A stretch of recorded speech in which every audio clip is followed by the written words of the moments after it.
नमस्कार आणि आपण पाहत आहात लोकहित लाईव्ह न्यूज चॅनल, आवाज सर्वसामान्य जनतेचा। उमरखेड येथील खरेदी विक्री संघामध्ये शेतकऱ्यांचे हाल। उमरखेड येथील खरेदी विक्री संघामध्ये महाराष्ट्र सरकारच्या नाफेड अंतर्गत सोयाबीन खरेदीचे केंद्र चालू आहे आणि आपण पाहू शकता शेतकऱ्यांना आपले सोयाबीन भरलेले ट्रॅक्टर व आयचर नंबरला लावून 8 दिवस वाट पाहावी लागत आहे आणि एवढे थंडीचे दिवस असताना सुद्धा शेतकरी आपल्या मालाजवळ थांबत आहेत व शेतकऱ्यांचा ट्रॅक्टर आयचर खाली होत नसल्यामुळे शेतकरी अतिशय त्रस्त झाले आहेत आणि आपण जाणून घेऊया त्रस्त झालेल्या शेतकऱ्यांच्या प्रतिक्रिया। नागोराव सावंत परजना, मी 3 तारखेपासून गाडी घेऊन आलो।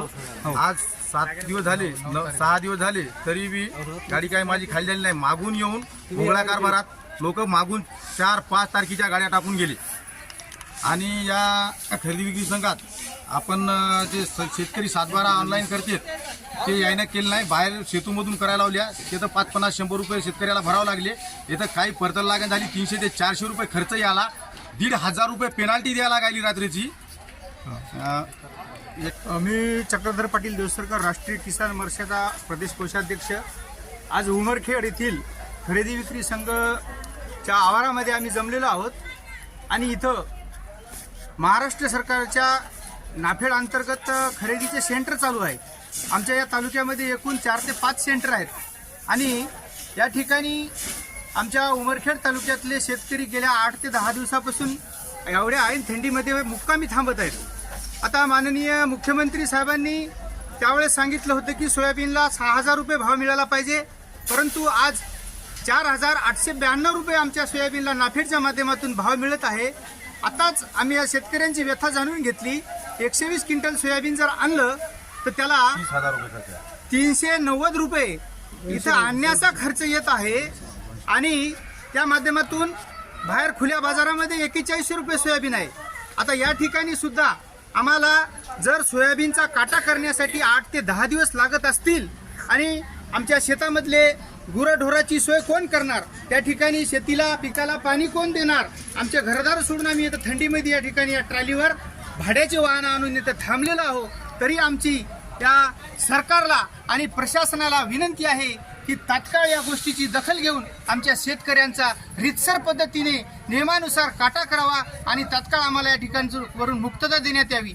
दुसरी महत्त्वाची गोष्ट, ज्या ठिकाणी या सहकारी संस्थाच्या माध्यमातून हे सोयाबीन खरेदी केलं जातं त्या ठिकाणी कर्मचारी तुटपुंजी अवस्था आहे। त्या ठिकाणी केवळ 3 कर्मचाऱ्याच्या भरोश्यावर एवढा कारभार कसा चालू शकतो? त्या ठिकाणी ऑनलाईन करण्यासाठी सुद्धा त्यांच्याकडे कर्मचाऱ्याची उपलब्धता नाही, त्यांच्या पगाराची सुद्धा व्यवस्था नाही आणि ते संचालक मंडळाचा जर विचार घेतला तर आमच्या संचालक मंडळांना ज्यांना आम्ही निवडून दिलं मत देऊन त्यांनी या ठिकाणी आमच्या शेतकऱ्याची, हमालाची, इथल्या माता भगिनीची आणि सगळ्या ट्रॅक्टर वाहन चालकाची दशा पाहावी आणि त्यांनी आम्हाला इथं राहण्याची, जेवणाची, खाण्याची, मुक्कामाची व्यवस्था तरी करण्यात यावी हे या ठिकाणी मी शेतकरी या नात्यानं विनंती करतो आणि प्रशासनाने याबाबतीत तात्काळ दखल घेऊन या ठिकाणी आमच्या समस्या निकाली काढाव्या, अन्यथा आम्ही शेतकरी सगळे संविधानिक मार्गाने आंदोलन करण्याचा या ठिकाणी आम्ही इशारा देत आहोत। धन्यवाद। नाव सांगा तुमचं? माझं नाव अश्विन रमेश राव। हा, तुमची किती दिवसापासून गाडी आहे इथं? माझी गाडी 4 तारखेपासून आहे। अजून लागला नाही नंबर? नाही बोला ना। तुमचं नाव सांगा? गजानन शेषराव कदम, राहणार कारखेड। माझी पण गाडी 7 दिवसापासून म्हणजे 3 तारखेपासून इथं आहे, आणखी नंबर लागलेला नाही। मी मारुतराव शामराव रावती, राहणार सावळेश्वर। माझी गाडी जवळपास 4 तारखेपासून येत आहे, आणखीनही 2 दिवस नंबर लागायची शक्यता नाही।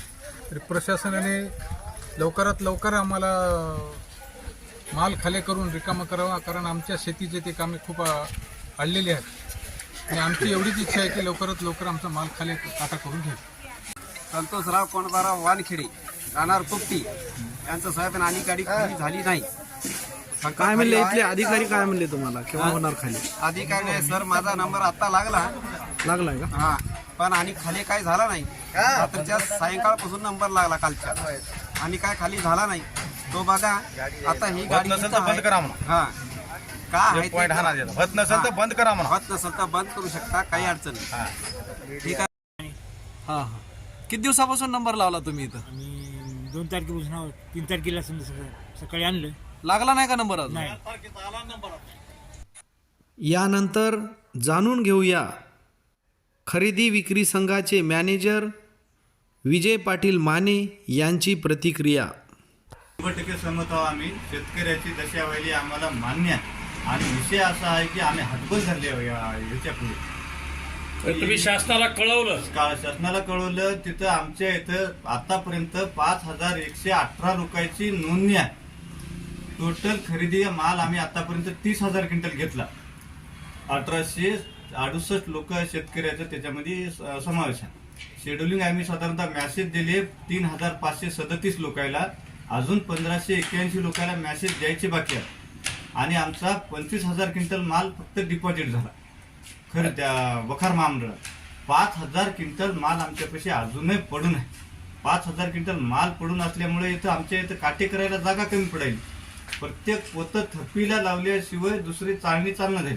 आमच्यापाशी यंत्रणा भरपूर आहे. 6 चाळण्या आता सगळे हमाल भरपूर आता सगळी यंत्रणा आहे. पण जागा इथं आमच्या इथं शेड कमी आहे आणि जे खरेदी केलेला माल आहे ते 5,000 क्विंटल आपल्यापाशी पडून आहे. काय शेतकरीच आहेत सगळे. नाही शेतकऱ्यांचंच म्हणणं आहे. आम्ही शेतकऱ्यांची मुलाखत घेतली आणि काही शेतकऱ्यांचं म्हणणं आहे असं की मागून होऊन नंबर लागायले. त्यावर आपली काय प्रतिक्रिया? नाही तसे नाही लागत मागून तसं नाही. यंत्रणा फुल आहे. सगळ्याला टोकन पद्धत आपण वापरलेली आहे. सगळ्याचे रजिस्टर आहे, नोंद वयाचा सगळ्याचं पद्धतशीर असं चालू. ठीक आहे ओके. सिस्टीम सगळी ऑनलाईन आहे सर. हां खरेदी विक्री संघामध्ये शेतकऱ्यांनी फॉर्म घेऊन आल्याच्या नंतर ऑनलाईन करण्यासाठी त्यांनी आपला फॉर्म, 7/12, आधार कार्ड आणि बँकेचं पासबुक एवढे डॉक्युमेंट्स आमच्याकडे येऊन ऑनलाईन करायचे. नाही आता 7/12 तुम्ही त्या शेतकऱ्याने किती सोयाबीन लावलं हे कसं याच्यावर ठरवलं? एका हेक्टरला 14 क्विंटल 30 किलो शासनाची मर्यादा आहे ठरवून दिली. यवतमाळ जिल्ह्यासाठी प्रत्येक जिल्ह्याला दिलं व्हायचं अलग. नंबर 1